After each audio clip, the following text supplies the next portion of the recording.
Welcome बच्चों, हमारा chapter चल रहा है structure of atoms and nuclei. ठीक है, तो उसमें हम एटॉमिक स्ट्रक्चर देख रहे हैं जिसमें अलग अलग थेरीज हमारे पास है।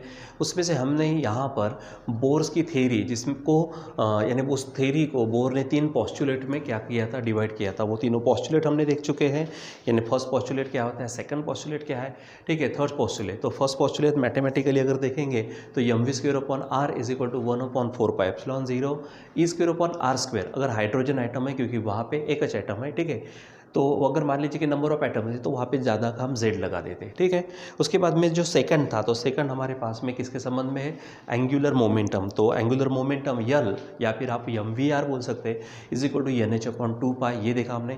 उसके बाद में जो थर्ड पोस्टुलेट है वो हमारे एनर्जी के संबंध में, एनर्जी रेडिएशन के संबंध में। तो एनर्जी रेडिएट कब होती है, जब इलेक्ट्रॉन, देखो जब वो खुद एक ही ऑर्बिट में घूमते रहता तो रेडिएशन नहीं बताता। वो कब बताएगा, जब वो हायर एनर्जी लेवल से लोअर एनर्जी लेवल में क्या करेगा, जंप करेगा, तब ही जाकर वो हमको क्या करेगा, रेडिएशन बताएगा। तो वो था हमारे पास में जो एनर्जी है, E is equal to H nu is equal to En minus E P, आप बोल सकते हो। En क्या है, हायर एनर्जी लेवल या फिर nth orbit level, nth orbit की एनर्जी, और ई पी पीथ ऑर्बिट की एनर्जी। ठीक है, वो हमने देखा। फिर उसके बाद में वहाँ हम जब चेक किया तो हमने वहाँ पर रेडियस भी देखी। अब यहाँ पर हमने Z को ज़्यादा का इंसर्ट किया था इसमें। क्यों, क्योंकि पहले हमने इसको जब देखा तो हाइड्रोजन एटम के अनुसार, जिसमें एक एच एटम है।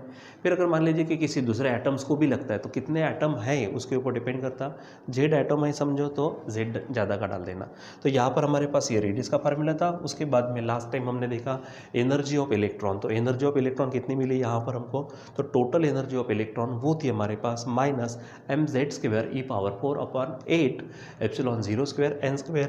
e⁴ ठीक है। और क्योंकि यहाँ पे नेगेटिव साइन है, इसका मतलब क्या है कि it is bound to the nucleus. कौन, इलेक्ट्रॉन किसको बाउंड रहता है, न्यूक्लियस को, इजीली बाहर नहीं आएगा भाई वो। ठीक है, अब इसी का इस्तेमाल करके हम क्या करने वाले, यहाँ पर हम देखने वाले रेडबर्ग फार्मूला। ठीक है, तो ये रेडबर्ग फार्मूला क्या है वो देखते हैं हम। ठीक है, रेडबर्ग फार्मूला आपको जो मिलेगा वो वेवलेंथ के संबंध में मिलेगा, और क्योंकि वहाँ पे रेडबर्ग कांस्टेंट आता है, बस इसलिए उसको रेडबर्ग फार्मूला भी बोलते हैं।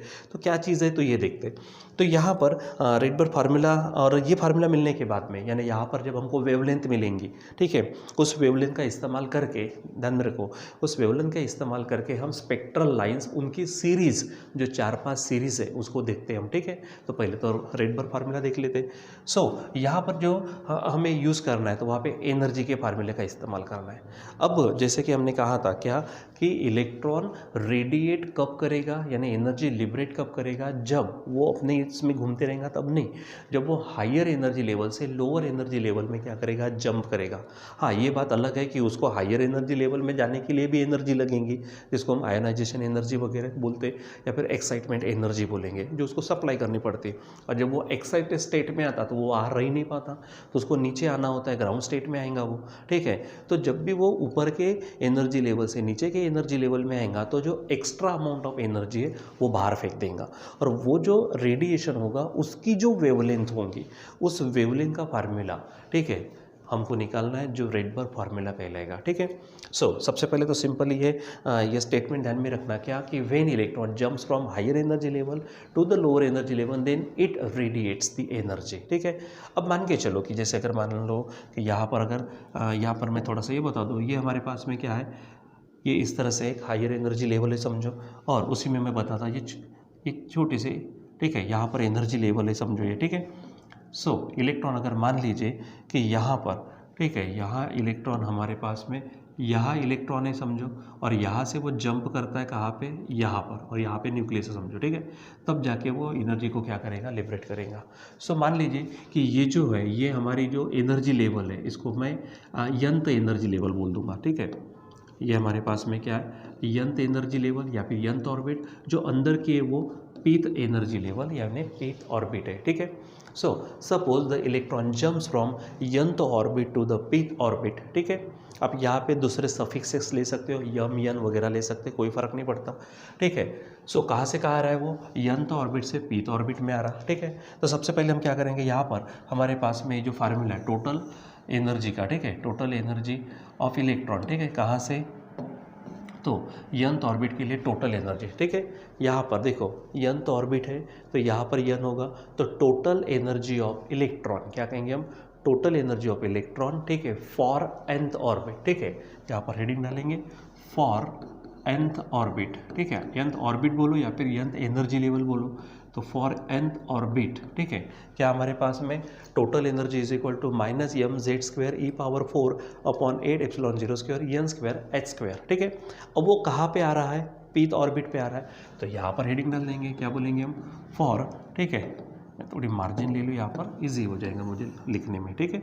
चलो, तो फॉर pth ऑर्बिट के लिए अब यहाँ पर क्या होगा, यहाँ पर nth ऑर्बिट है तो n आया, pth ऑर्बिट के लिए p हो जाएगा, यानी टोटल एनर्जी क्या बोलेंगे यहाँ पर, total energy is equal to क्या होगा, minus M Z square E power 4 upon क्या होगा 8 एप्सिलॉन 0 स्क्वायर, ये कहो n के जगह पे क्या आएगा अभी p स्क्वायर, ठीक है, और यहाँ पर h स्क्वायर हो जाएगा।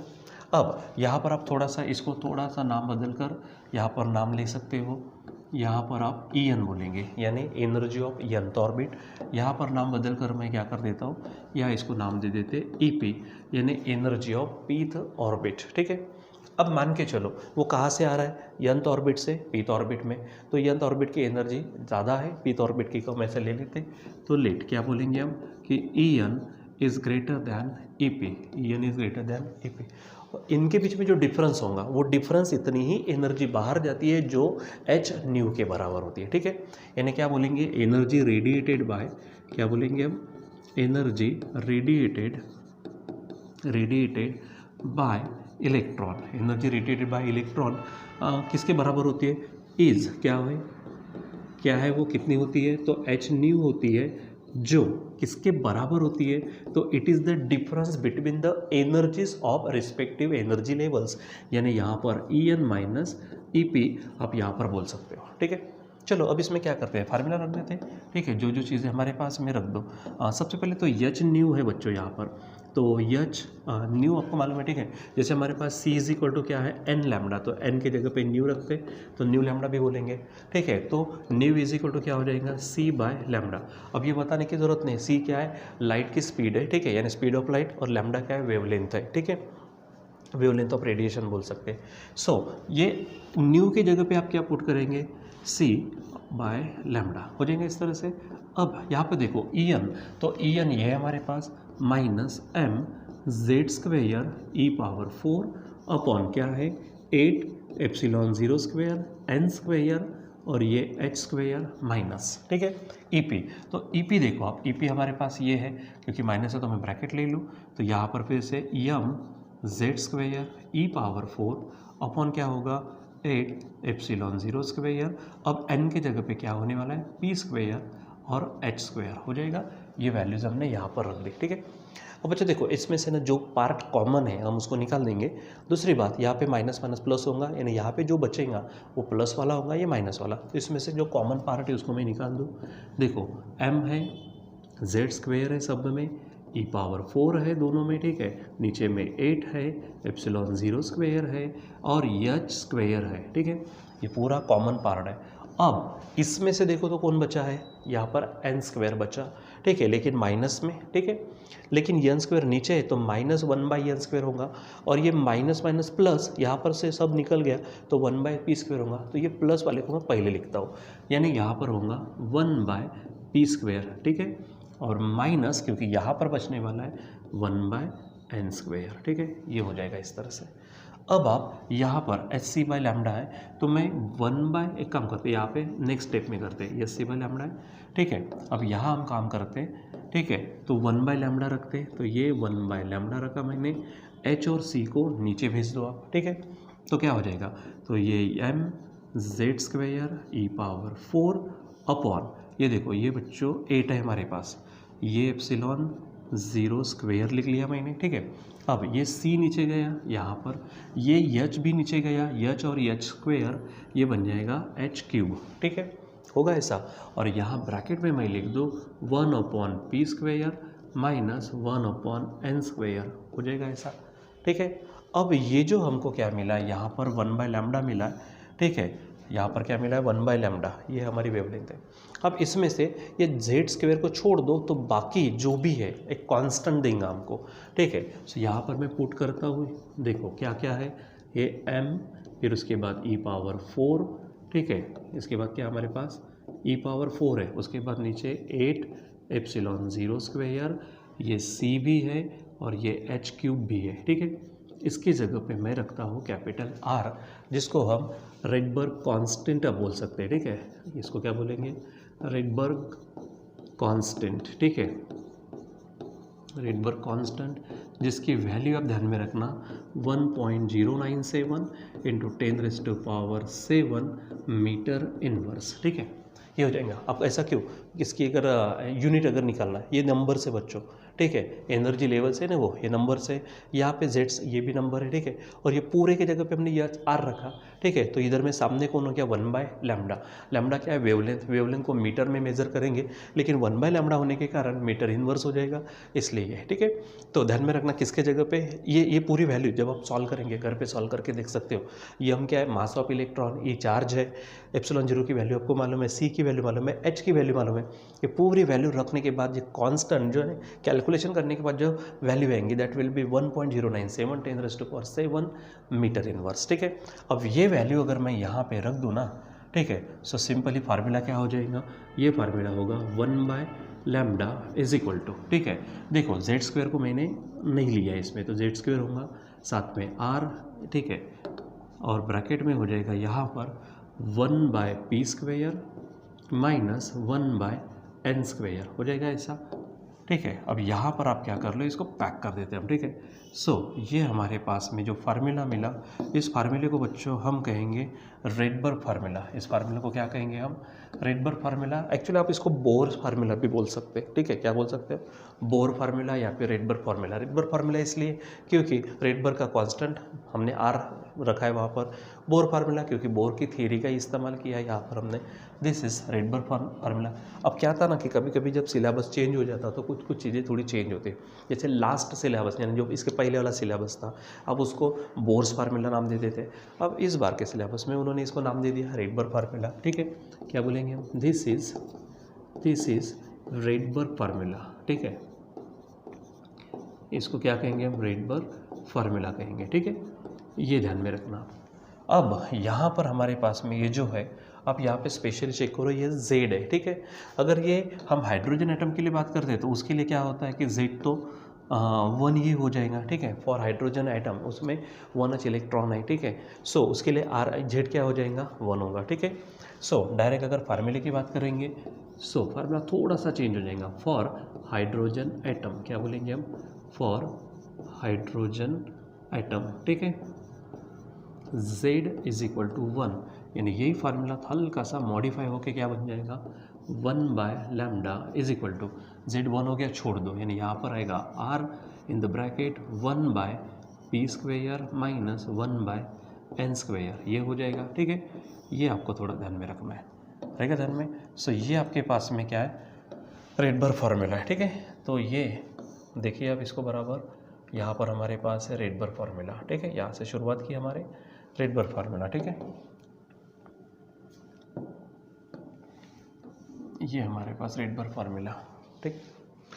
अब बच्चों यहाँ पर थोड़ा फोकस करो, यहाँ पर हम क्या करते हैं, थोड़ा फोकस करते हैं। तो ये जो हमारे पास में क्या मिली है, ठीक है, 1/λ is equal to Z² R बोलो ये सब, या फिर ये नीचे वाला ध्यान में रखो। अगर हाइड्रोजन एटम स्पेक्ट्रा यानी बात करते हैं, जो हम नेक्स्ट टॉपिक में पढ़ने वाले हैं, ठीक है, स्पेक्ट्रल लाइंस बोलो, उनका जो बंच होता है पूरा स्पेक्ट्रा बोल सकते हैं आप उसको। तो देखो यहाँ पर R तो कांस्टेंट है, जिसकी वैल्यू भी हमने वहाँ पे लिखी हुई है। अब पूरा खेल जो है वो किसके ऊपर में, N और P। N क्या है, nth ऑर्बिट है, P है pth ऑर्बिट, जो भी होगा, third orbit, fourth orbit, fifth, जो भी है, ठीक है। और वो P है, ठीक है, जो उसकी लोअर एनर्जी लेवल है। तो इलेक्ट्रॉन कहाँ से कहाँ जंप करता उस पर डिपेंड करता, यानी N से P पे, ठीक है। तो जैसे कि यहाँ पर हमने ऊपर में ले लिया था कौन सा, कि यहाँ पे ये इस ऑर्बिट से यहाँ पर आ रहा था, ठीक है। समझो ये सेकंड ऑर्बिट है, सेकंड से फर्स्ट पे आता, या फिर थर्ड से फर्स्ट पे आता कि सेकंड पे आता, उन सब चीज़ों पे डिपेंड करता है कि हमारी जो यहाँ पर वेवलेंथ होंगे, यानी लैम्डा यहाँ से मिलेगा, ठीक है। जो भी वैल्यू है यहाँ पे सॉल्व करेंगे उसको, उससे हम क्या मिलेंगे, लैम्डा मिलेगा। लैम्डा यानी वेवलेंथ, वेवलेंथ एक लाइन आपको मिलेंगे, ठीक है। और ऐसी बहुत सारी लाइन या फिर बहुत सारे सीरीज मिलेंगे, सीरीज ऑफ लाइंस, जिसको हम कहते हैं स्पेक्ट्रल लाइंस या फिर एटॉमिक स्पेक्ट्रा बोलते हैं, ठीक है। यानी ग्राउंड स्टेट है समझो पहला, वहाँ पे हो सकता है कि सेकंड एनर्जी लेवल से इलेक्ट्रॉन जंप करे या फिर थर्ड से जंप करे ग्राउंड पर या फिर फोर्थ से जंप करे ग्राउंड पर, ठीक है। वो कहाँ पे, यानी कहाँ से कौन से ऑर्बिट पर, अब फर्स्ट पे जंप नहीं करेगा वो सेकंड पे भी जंप कर सकता है, सेकंड पे जंप करेगा तो कहाँ से, थर्ड से, फोर्थ से, फिफ्थ से जंप करेगा, थर्ड पे जंप करना है, ठीक है, तो वो फोर्थ से फिफ्थ से वहाँ से जंप करेगा। तो इस अनुसार वहाँ पर बहुत सारे लाइन, उनका बंच, उनका सीरीज हमको मिलता है। तो एटॉमिक स्पेक्ट्रा में हम अलग अलग सीरीज देखते हैं, जिसमें हमारे पास है, हम 4-5 सीरीज वहाँ पे देखने वाले हैं, जिसमें हमारे पास लाइमन सीरीज है, बाल्मर सीरीज है, पैशन सीरीज है, ब्रैकेट सीरीज है और फर्न सीरीज है। ये 5 स्पेशल हमारे पास में स्पेक्ट्रल लाइन्स है, स्पेक्ट्रल सीरीज है, ठीक है। तो इन सीरीज को हम नेक्स्ट क्लास में देखने वाले हैं। तो उसके लिए हमारे पास क्या है कि यहाँ पर इन 2 एन और पी पर, ठीक है, इन 2 चीज़ों पर डिपेंड करेगा, यानी वो कौन से एनर्जी लेवल से कौन से एनर्जी लेवल पर जंप करता है, उसके अनुसार there will be the wavelength, ठीक है। वहाँ पे उसके अनुसार वेवलेंथ होंगे और उसके अनुसार वो सीरीज हमको मिलने वाली है, ठीक है। सो उसको हम क्या करेंगे नेक्स्ट क्लास में वैसे भी देखने वाले हैं, ठीक है। तो ये आज के लिए हमारे पास में जो रेडबर्ग फार्मूला है, आप इस रेडबर्ग फार्मूला को ध्यान में रखिए, किस तरह से सॉल्व किया, क्या किया, ठीक है। इसके पहले हमने रेडियस ऑफ nth ऑर्बिट देखा, उसके बाद में एनर्जी ऑफ nth ऑर्बिट देखा, ठीक है। और इसके बाद में यहाँ पर कहाँ से कहाँ जंप करता, उनके अनुसार वेवलेंथ देखिए, जिसको रेडबर्ग फार्मूला या फिर बोर्स फार्मूले के हिसाब से हमको ध्यान में रखना है, ठीक बच्चों। और आप थोड़ा सा पढ़ते भी जाइए और रीडिंग करेंगे तो हमसे पहले आपके माइंड में कुछ रफ आइडियाज़ आ जाएंगे, ठीक है। सो बच्चों यहाँ पर अभी हम रुक जाते हैं, बाकी हम कंटिन्यू करेंगे बाद में। Till then bye.